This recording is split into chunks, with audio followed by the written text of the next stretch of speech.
Hey guys, welcome back. So we've made it to a very, very important part of our summer garden schedule.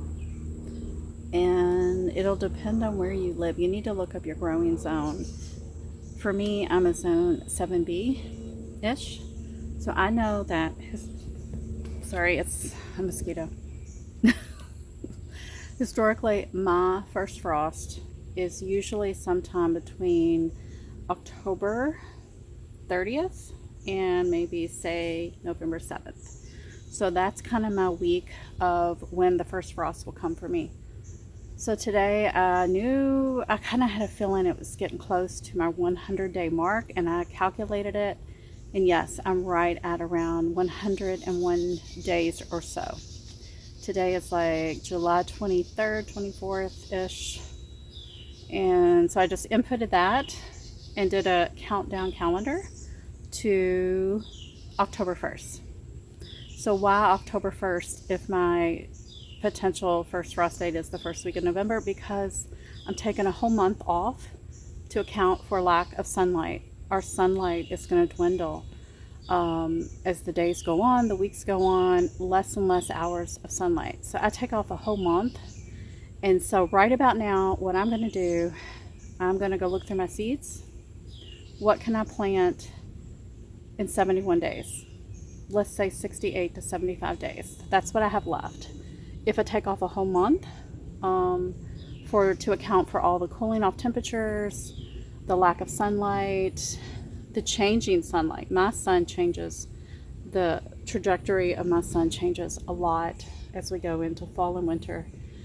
So that's what we're going to do today. I am going to go pull out plants that are dying, and I'm going to plant new stuff. We may have to go through my seed collection tonight when it cools off and I'm in the house, and just have some fun with it. Alright guys, it is actually several days later. I wanted to show you why it takes me so long to get seeds planted, because even though I did organize my seeds during the spring, they're a mess again. But I did manage to get, this is my summer shelf here. These are all summer things. So these are the items I was looking through. I did plant some cucumber seeds, and I did plant summer squash seeds. Those can come to maturity before our time runs out. These are more specialty items and or fall and spring, like your brassicas. I did plant this, and I do have a little tree outside. I'll show you that on the next garden tour. Yeah, it is time for me to plant seeds for fall items as well. However, because it's been such a hectic summer for me, I'm actually probably just going to buy my starts at a reasonable price, because it's still super hot. I mean, it has been unbearable, right? So what I'll be doing next few days, I'll continue to go through, get great ideas for items I can plant. Now, when it cools off, I could do this buckwheat. It is frost tender, and it does mature fairly quickly, but it doesn't like super hot. So maybe in a week or two, I could do the buckwheat. It's so beautiful. Love that. All right, so what are you planting? Are you starting some flowers? So I'm thinking hollyhocks, bachelor buttons. There's several different flowers I could plant right now at the end of summer that will overwinter and sprout come spring, and they will actually bloom next year, like those hollyhocks. So there's a lot to consider.